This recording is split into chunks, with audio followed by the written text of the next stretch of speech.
চলে গেল, একেই বলে লঙ্কা কাণ্ড। তো এখন আর ভিডিও ডেসক্রিপশন বক্সে দিয়ে দিব, আশা করি আপনাদেরকে আপু ভাইয়াদের কাছে পৌঁছে দিবে। তো এই তো হয়ে গিয়েছে, তো এতক্ষণ তো থাকা সম্ভব ছিল না। আসসালামু আলাইকুম, সবাই কেমন আছেন? আশা করছি আল্লাহর রহমতে সবাই সুস্থ আছেন, ভালো আছেন। আলহামদুলিল্লাহ, আমরাও ভালো আছি। আরও একটি নতুন ভিডিও দেখার জন্য আপনাদের সবাইকে আমন্ত্রণ জানাচ্ছি। আশা করছি আমার আজকের ভিডিওটিও আপনাদের খুব ভালো লাগবে। আপনারা কে কেমন আছেন সত্যি করে বলেন তো, শীতের কাঁপুনি কেমন খাচ্ছেন? আমরা তো সেই লেভেলের শীতের কাঁপুনি খাচ্ছি। শীতের কাঁপুনিতে মনে হয় যেন কথাগুলো অস্পষ্ট হয়ে যাচ্ছে, এমন অবস্থা। কুয়াশায় চারদিকে অন্ধকার হয়ে আছে। কখন সকাল হচ্ছে কখন রাত হচ্ছে কিছুই বুঝতে পারছি না। চারদিকে ধোঁয়া আর ধোঁয়া, শৈত্যপ্রবাহ চলছে। শীত একদম হাড্ডি কাঁপিয়ে দিচ্ছে, এমন অবস্থা। তো সবাই কথা বলার সময় মনে হয় যেন থুরথুরি বুড়ি, এতটা ঠান্ডা। কোনো দিকে জানালা খোলা যায় না, দরজা খোলা যায় না। আমার ঘরটা যেহেতু চারপাশে খোলা, তো ঠান্ডাটা অনেক বেশি। যখন আমরা শহরে ছিলাম ঠান্ডাটা তেমন একটা অনুভব করতাম না। গ্রামে এসে বুঝতে পারছি ঠান্ডা কাহাকে বলে, কত প্রকার ও কী কী। তো এই ঠান্ডা চলছে, তার ভিতরে পিঠাপুলির আয়োজন তো চলছে, কাজের কোনো শেষ নেই। প্রতিদিনের কাজ কিন্তু চলবেই। তো আজকে একটু সাহস করে সকালে ছাদে আসলাম, ভাবলাম আপনাদের সাথে একটু শেয়ার করা যাক। এখন কিন্তু যতটা সকাল দেখা যাচ্ছে ততটা সকাল না। তো এখন নিচে আসলাম, এসে তাড়াতাড়ি ভাজি কুটে একদম ধনেপাতা টমেটো দিয়ে আলু ভাজি খেতে ইচ্ছে হয়েছিল, তাই আলু ভাজি করলাম আর চায়ের পানি চুলায় বসালাম। তারপরে যেই না রুটি সেঁকতে আসলাম, দেখলাম গ্যাসটা চলে গেল, একেই বলে লঙ্কা কাণ্ড। তো এখন আর কি করা, এখন যে লাকড়ির চুলায় পার্কিংয়ে গিয়ে জাল দিব সেই ধৈর্যটা আমার নেই। তো মা ছেলে যুদ্ধ করে রুটিগুলো সেঁকে নিচ্ছি। লাস্টের দিকের কিছু রুটি আর সেঁকতে পারলাম না, একটার সাথে একটা লেগে গেল। পরে আবার তাড়াহুড়ো করে নান রুটিও আনিয়ে রাখলাম। কোনো না কোনোভাবে তো পেট পূজা করতে হবে, যেহেতু রাতে ভাত খাওয়া হয় না সবারই, কিন্তু সকালে ক্ষুধাটা লেগেই যায়। তো আসলে সিলিন্ডার ২টা থাকে ভরা, একটা ইউজ করি আরেকটা স্টকে থাকে। এবার ভুলে গিয়েছিলাম, তাই একদম শাস্তিটাও সেরকম পেলাম। কোনোভাবে কিছু রুটি সেঁকে নিলাম, এগুলো দিয়েই কোনো রকম করে সকালের নাস্তাটা সেরে নিলাম। আপনারা আমার খুব কাছের মানুষ, সুখ দুঃখ আপনাদের সাথে সব কিছু কম বেশি শেয়ার করি। তো ভাবলাম আজকে সকালের এই লঙ্কাকাণ্ড মহা মুসিবতটাও শেয়ার করি। অন্যদিকে তাড়াতাড়ি দ্রুত হাতে দোয়াপালাগুলো সেরে ঘরের বাসি ঘরের কাজগুলো করে নিলাম। আমার পাশাপাশি আমার বাচ্চারাও কিন্তু দ্রুতভাবে কাজ সেরে নিচ্ছে। এদিকে অল্প একটু বাজার ছিল, সেগুলো গুছিয়ে নিচ্ছি। শুটকি বাজার সবসময় কম আনাই, কারণ আমার জামাই শুটকি ভালো চেনে না, আমি গেলে বেশি করে আনি। তো আবার বেশি করে যদি উল্টাপাল্টা শুটকি নিয়ে আসে তো আরেক সমস্যা হবে। তো এবার কম করে আনিয়েছি, কিন্তু শুটকিগুলো তিনোটাই খুব ভালো পড়েছে। কয়েকদিন ধরে চ্যাপা শুটকির ভর্তা খেতে ইচ্ছে করছিল বেশি করে ধনেপাতা দিয়ে, সেজন্য চ্যাপা শুটকি আনালাম। লটিয়া শুটকিগুলোও ভালো পড়েছে। তো অল্প ২-৩ রকমের সবজি বাজার করিয়েছি, কারণ শীতকালে আমি বেশি সবজি বাজার আনাই না। অন্যদিকে বার্ষিক পরীক্ষা শেষ, এখন ঘরে বাচ্চারা তো ঘরেই থাকছে, তো আয়াতের দাপাদাপি নাচানাচি শেষ নেই। আছাড় খেয়ে পড়ে ছেলের শরীরের প্রত্যেকটা ক্ষত স্থান এমনভাবে কালো কালো হয়ে গিয়েছে, আপনাদের সাথে একটু শেয়ার করলাম। আয়াত নিজেই বলেছে, আমার বন্ধুদেরকে দেখাও আমি কষ্ট পেয়েছি, ওদেরকে বলো আমার জন্য দোয়া করতে। তো সেজন্য আপনাদের সাথে শেয়ার করলাম। আসলে আমি আয়াতের পায়ের মধ্যে বা গায়ের মধ্যে লোশন দিতে বসেছিলাম, ওকে রেডি করাবো এখন। তো কথা বলতে বলতে বাচ্চাদেরকে রেডি করিয়ে নিয়েছি, কে কোনটা ড্রেস পরবে সেগুলো ওদেরকে সিলেক্ট করে দিয়েছি। এদিকে আমি তাড়াতাড়ি করে চলে আসলাম, ট্রাইপডে মোবাইলটা বসিয়ে দ্রুত হাতে ড্রেসগুলো একটা একটা করে চেক দিয়ে নিচ্ছি, ফাইনাল চেক। আর এখন প্যাকিং করে ফেলবো, যেগুলো অর্ডারের ড্রেস সেগুলো রেডি না করলে কিন্তু সমস্যায় বেজে যাব। যেহেতু আমি আজকে সারাদিনের জন্য বাহিরে যাব, আসবো সেই রাতে, তো আমার হাতের কাজগুলো আমাকে দ্রুত করে নিতে হচ্ছে।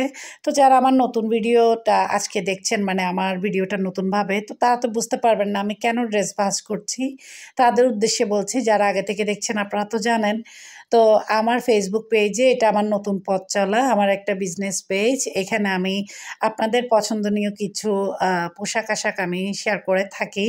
আপনারা যদি কেউ নিতে আগ্রহী হয়ে থাকেন তাহলে অবশ্যই আমার ফেসবুক পেজে নক করবেন। আমি ফেসবুক পেজের লিঙ্ক আমার এই ভিডিও ডেসক্রিপশন বক্সে দিয়ে দিব। আশা করি আপনাদেরকে আপনাদের মন পছন্দ ভালো কোয়ালিটির কিছু কাপড় গিফট করতে পারবো। আপনারা খুশি তো আমিও খুশি। তো এদিকে আমি একটা কাপড় ভালো করে চেক করে প্যাকেট করে নিব। আমি যখনই কারোর জন্য কাপড় প্যাকেট করি আমি এটা পুরোটা ভালো মন্দের দায়ভার আমার উপর রাখি।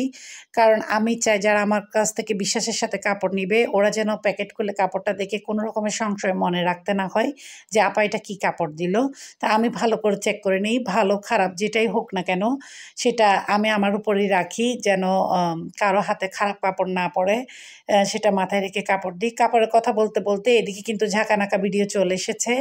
আজকে আমার মামনির আক্ত, ফাইনালি আজকে আক্তের আয়োজন আপনাদের সাথে শেয়ার করছি। দুলামিয়া চলে এসেছে আর এখন কনেও চলে আসবে। তো যতটুকু শর্টকাটের মধ্যে পারি আপনাদের সাথে শেয়ার করছি। তো যারা আমার ভিডিওটা দেখছেন স্কিপ না করে ছোট্ট একটা লাইক দিতে ভুলে গিয়েছেন, আপনাদের উদ্দেশ্যে বলছি ছোট্ট একটা লাইক দিয়ে ভিডিওটা কন্টিনিউ করবেন। আপনাদের ছোট্ট একটা লাইক আমার এই ভিডিওটাকে আপনাদের মতো অসংখ্য আপু ভাইয়াদের কাছে পৌঁছে দিবে। তো এই তো এদিকে আমরা তো সকালে নাস্তা খাওয়ার পর মানে সকাল 11টার দিকে করে চলে এসেছি, কিন্তু এই আয়োজনগুলো হচ্ছে রাতে। সারাদিনের কোনো ভিডিও ক্লিপ আপনাদের সাথে শেয়ার করতে পারিনি কারণ খুব ব্যস্ততার মধ্যে দিয়ে গিয়েছে আর সব পরিস্থিতিতে আসলে ভিডিও করাও যায় না।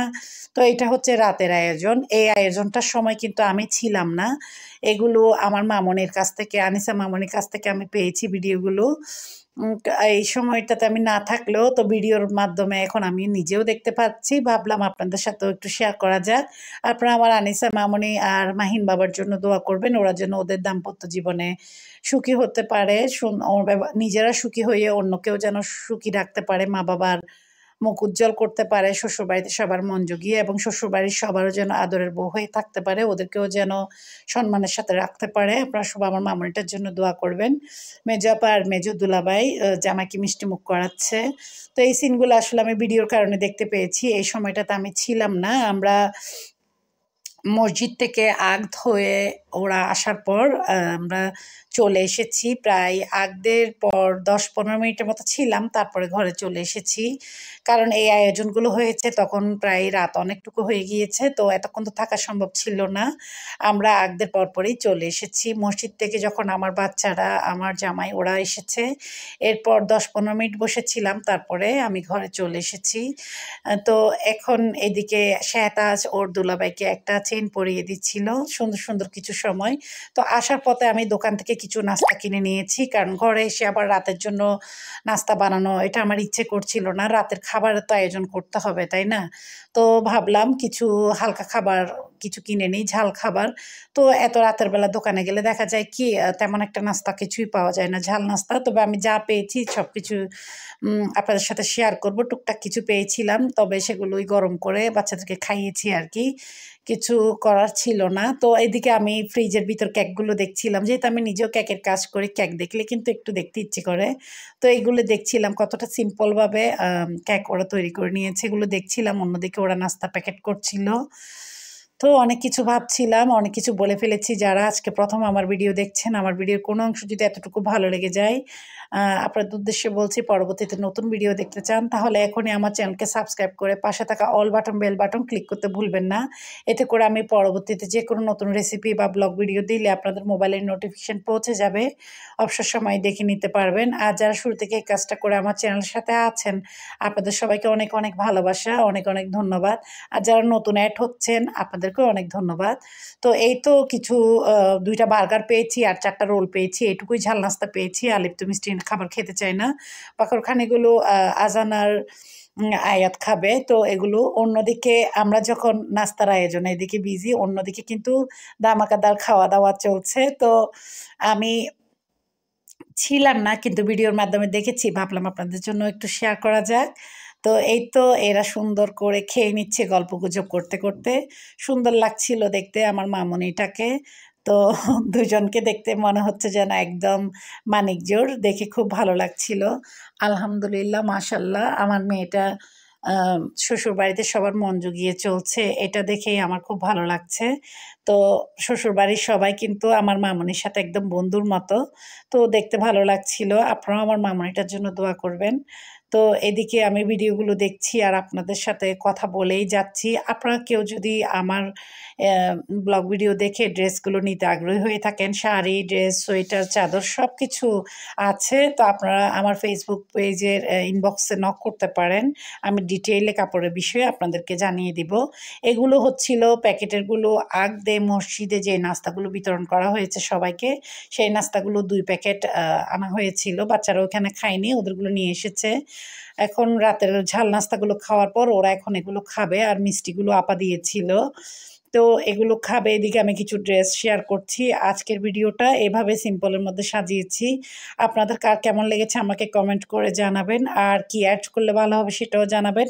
আগামীতে আরেকটা ধামাকাদার ভিডিও আপনাদের সাথে শেয়ার করার আশা রেখে আর কিছু রং বেরঙের বাহারি কাপড় আপনাদের সাথে শেয়ার করতে করতে আজকের ভিডিওটা এখানেই শেষ করছি। ভুল ত্রুটি কিছু হলে বা কিছু বললে আশা করি ক্ষমা সুন্দর দৃষ্টিতে দেখবেন।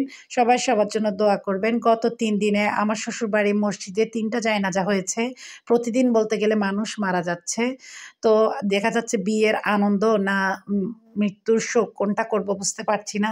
সবাই সবার জন্য দোয়া রাখবেন। আমি আপনাদের জন্য দোয়া করি। সবাই যেন সবার পরিবার পরিজন নিয়ে ভালো থাকেন, সুস্থ থাকেন, এইটুকু দোয়া করছি। আর সবাইকে শীতের পিঠাপুলি খাওয়ার দাওয়াত রইল। আজকের জন্য এতটুকুই। এতক্ষণ সময় ধরে আমার আজাইরা বকর বকর হজম করার জন্য সবাইকে অনেক অনেক ধন্যবাদ। আল্লাহ হাফেজ।